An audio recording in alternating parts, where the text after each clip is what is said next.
नमस्कार. आपले पालक, शेजारी पाजारी आपल्याला नेहमी एकच प्रश्न विचारतात की तुला मोठं होऊन काय व्हायचं, बरोबर ना? आणि काही मुलं फक्त इम्प्रेस करण्यासाठी काय म्हणतात माहिती आहे?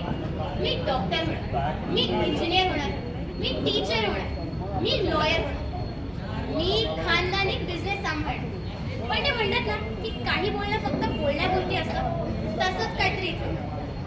पण जर हा प्रश्न माझ्या बाबतीत आला की मी मोठं होऊन काय व्हायचं, काय करायचं, तर माझा निश्चय झालेला आहे. आणि माझं प्रोफेशन निवडण्यासाठी मला या काही गोष्टींनी खूप मदत केली. एक, तुम्ही कितीही ठिकाणी काम करू शकता.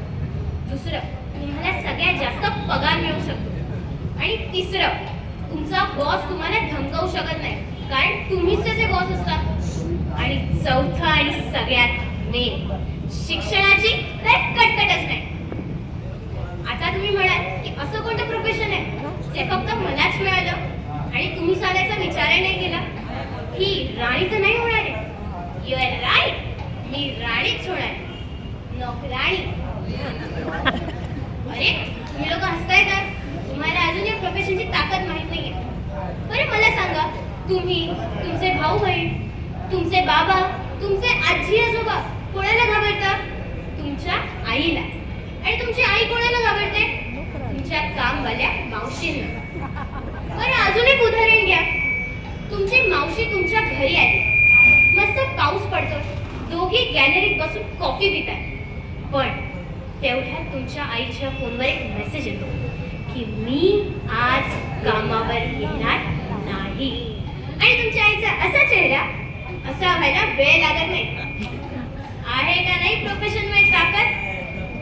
पण या कामाचे काही रूल्सही आहेत जे मी बनवले.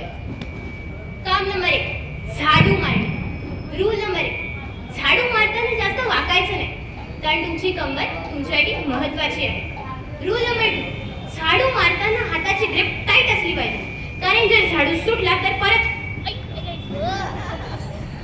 वाकावंच लागेल. काम नंबर 2, लादी पुसणे. लादी पुसताना काही गोष्टी क्लिअर करून ठेवायच्या की मॉप आणून दे तरच पुसेल, नाही तर पुसणार नाही. काम नंबर 3, भांडी घासणे. काही गोष्टी भांडी घासताना क्लिअर करून ठेवायच्या. चांदीची भांडी मी घासणार नाही, हरवली तर माझ्यावर चोरीचा आळ येईल. काचेची भांडी मी घासणार नाही, फुटली तर मला त्याची भरपाई करून द्यावी लागेल. आणि पितळेची भांडी मी घासणार नाही, कारण ते पितांबरीने घासता घासता माझे नाजूकच खराब होते. उरलीच किती, घासून टाका.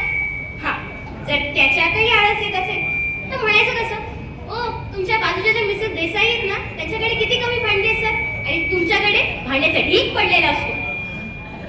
लाज वाटून ती स्वतःच सगळी भांडी घासून टाकेल. आहे ना मस्त? एक मिनिट. सांगता सांगता मी तर तुम्हाला सगळंच सांगितलं. पण तुम्ही माझ्या फील्डमध्ये नाही यायचं. मला कोणी फील्डमध्ये कॉम्पिटिटर नकोय. तुम्ही वाहते डॉक्टर, इंजिनियर, लॉयर, टीचर, खानदानी बिझनेसही सांभाळा, पण कामाला बळ ठेवायचं मला. काळजी करू नका, चांगलं काम करा. बाय.